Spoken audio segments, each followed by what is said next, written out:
What's in store the rest of this day? Yeah, it's still going to be coming down out there. Not as heavy in and around the Metroplex. The heavier rain beginning to shift a little farther east out of Dallas and Fort Worth, but we still do have several flash flood warnings that are ongoing. So we're going to be dealing with the runoff, and the light to moderate showers will kind of aggravate and keep the flooding issues going out there for us. But you see Dallas, Denton, Tarrant counties under flash flood warnings until 7 o'clock here this morning. So we'll still be dealing with the heavier rain a little farther east out toward Greenville, Roy City, heading over toward Terrell and Kaufman. That's where the heaviest rain is, but still plenty of light to moderate showers in and around Dallas and Fort Worth. We'll zoom in on that area heading over into Hunt County as you get out toward Greenville and Commerce. Some heavy rain, Collin County, the eastern part of Collin County, still under a flash flood warning until 6 o'clock here this morning. And as we head a little farther to the south and west, Johnson, Parker counties under the flash flood warnings as well until 7 a.m. here this morning. So the light to moderate showers will continue across those areas, again, aggravating those flooding issues that we're going to be dealing with and have been during the overnight, late last night and early this morning. Hood and Somerville counties are still under flash flood warnings as well until 7 a.m. here this morning. So we'll still have the heavier rain to deal with in our eastern counties as we go through the morning. Light to moderate showers on the backside of that, but you see how widespread the rain is. So it's still going to be coming down. Maybe not as heavy as it was during the overnight, but we still have that flash flood watch, or the flood watch, in effect until at least 7 o'clock here this morning in the green shaded area there. Mariel's going to take a closer look at those rainfall totals that we've seen coming up here in just a little bit. But you see heading out to Fort Worth just since midnight, over 2¼ inches of rain has come down, and it's still going to continue as we go through the morning hours. And you see as we head later into the morning rush, the rain starts to taper off some, and we will actually clear out, I think, a little bit heading on into the afternoon.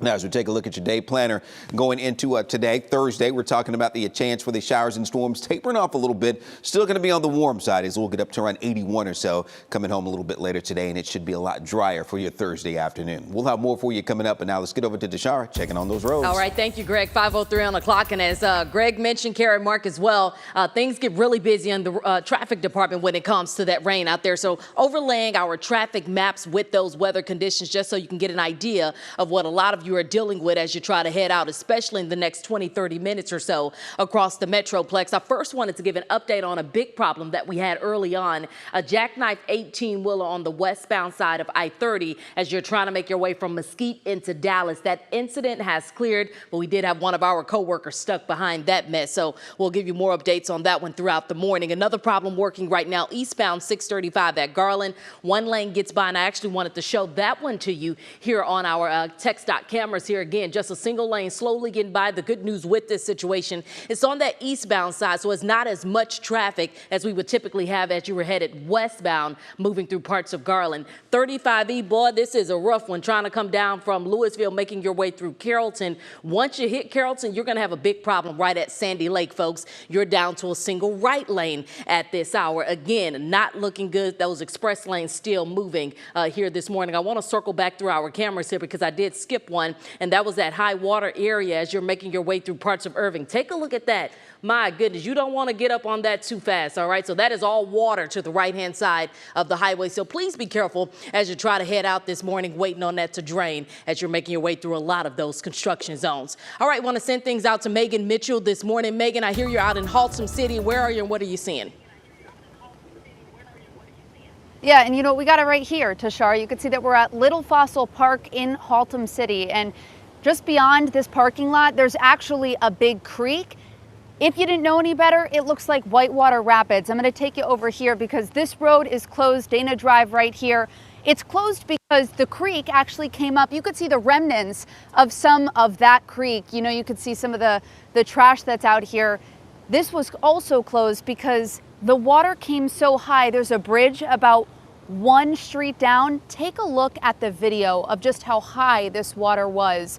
It was 3 feet above that bridge. People could not get across. It's a difficult situation, of course, for people in this area because that flooding can still get into their basements, into their homes. So, of course, we're monitoring this situation. Even on my drive here, I was seeing ponding on the roadways. Tashara, you mentioned some of those highways. I was going west on 183. Man, it was a pond out there. I mean, one lane just trying to get by. Police were escorting a lot of cars, but it was a tough situation, so please give yourself some time. Let's check in with Natalie Haddad. She's in Dallas with what she's seeing. Natalie?